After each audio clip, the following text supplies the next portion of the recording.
Hello engineers, मेरे प्यारे बच्चों को नमस्कार, जय हिंद साथियों। जैसा कि आप लोगों ने डिमांड की थी बेटा, मैकेनिकल इंजीनियरिंग स्टूडेंट्स ने आरआरबी जेईई का नोटिफिकेशन आ गया सर। हमें एग्जाम पैटर्न भी पता चल गया, हमें सिलेबस भी पता चल गया, हमें एलिजिबिलिटी भी पता चल गया, हमने फॉर्म भी भर दिया है।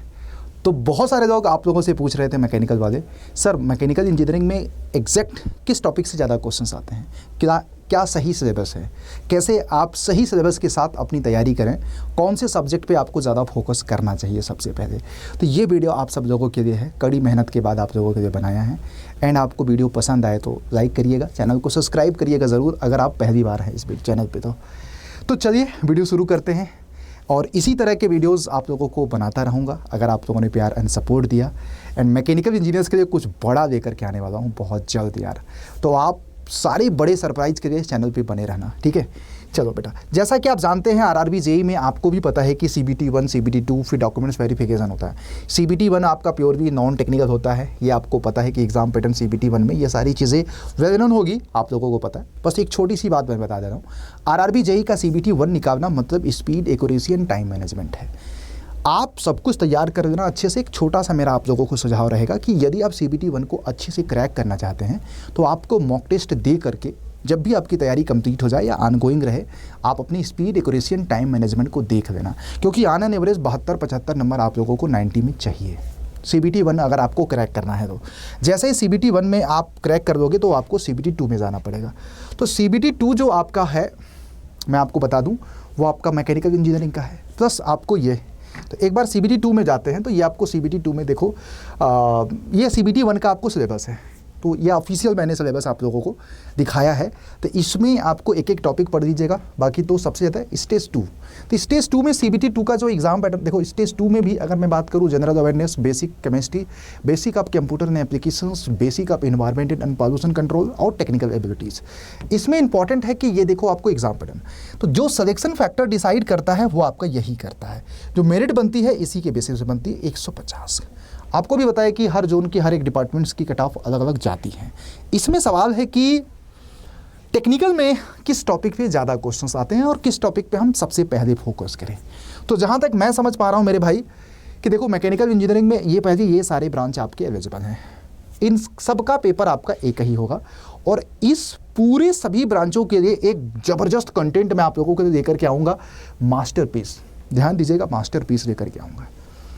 आप थोड़ा सा वेट करो, उसके बाद आप कोचिंग नहीं भी करोगे ना तो भी उसी मास्टरपीस से आपको काम चल जाएगा, ठीक है।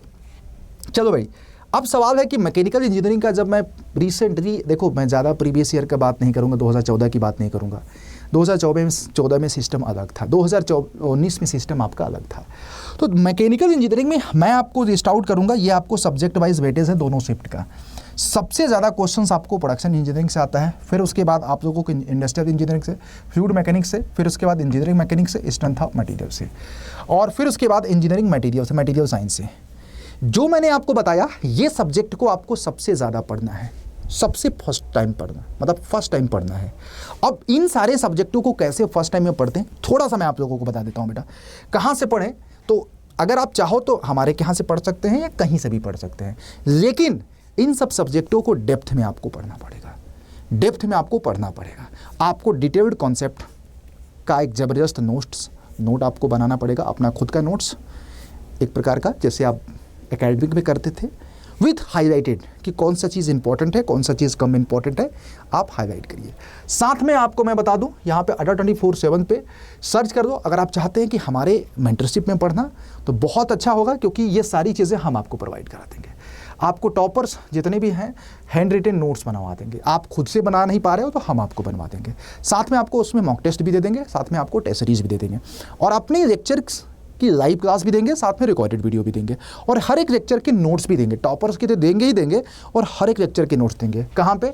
आरआरबी जेईई के मैकेनिकल वाले बैच में। ये देखो अभी रिसेंटली अभी स्टार्ट हुआ है, मैं आपको बता देता हूँ, आरआरबी जेईई का बैच जो मैकेनिकल का है वो आपको स्टार्ट हुआ है।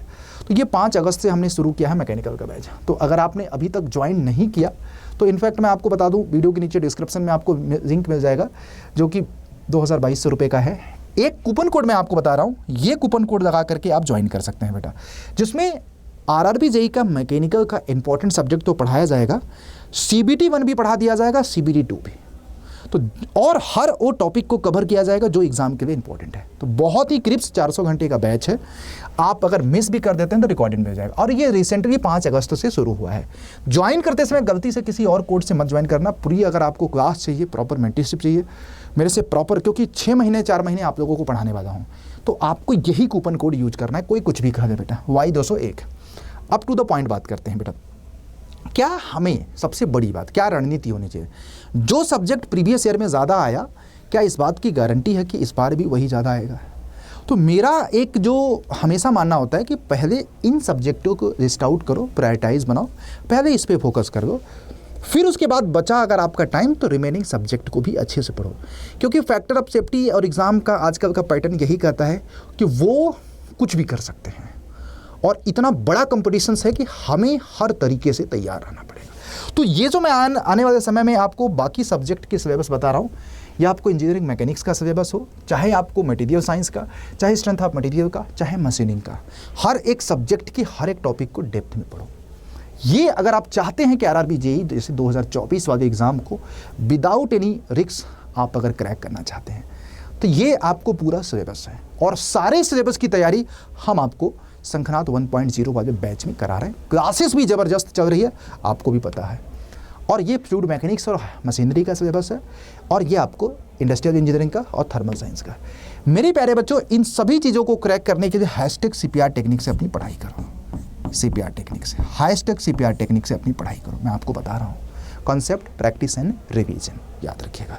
और मैं आपको भरोसा दिलाना चाहता हूँ मेरे भाई कि अगर आपने पूरी स्टडी को 3 पार्ट में डिवाइड कर दिया, कि प्रॉपर क्लासेस लेने के बाद आपने एक डिटेल नोट्स और शॉर्ट नोट्स बनाया, साथ में practice just like an exam किया, लोगों से हट के प्रैक्टिस करो।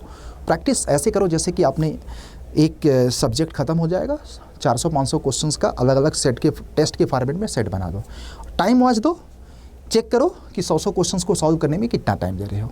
एक स्टैंडर्ड टाइम जो होता है 1 घंटे 1.5 घंटे का। फिर देखो कि speed, accuracy and time management कितना रहा आपका। जो भी क्वेश्चंस फर्स्ट टाइम में गलत हो रहा है उसको एक अच्छे से मिस्टेक बुक में नोट आउट, और फिर उसके बाद एक फ्रिक्वेंट अपना पैटर्न बना दो, टाइम बना दो रिवीजन का, कि डेली हमें करना है, वीकली रिवीजन करना, मंथली, और 3 से 4 महीने के गैप में।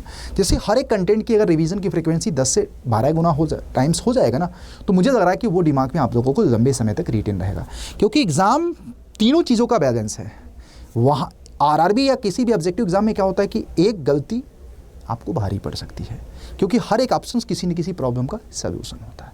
तो आपकी एक नैतिक जिम्मेदारी बनती है, और आपके सपनों को साकार करने के लिए बेटा हम सब लोग हैं। तो अगर आपको ये वीडियो पसंद आया तो यहाँ पे मेरा आपको सजेशन है कि सिलेबस तो सारा कंप्लीट करना है, लेकिन लिस्ट आउट करो ये टॉपिक आपका मैकेनिकल का सबसे पहले पढ़ना है, फिर रिमेनिंग टॉपिक पे आपको अपना फोकस करना है। तो चलो बस इतना ही करेंगे। Thank you. If you have any doubt comment में ज़रूर पूछना।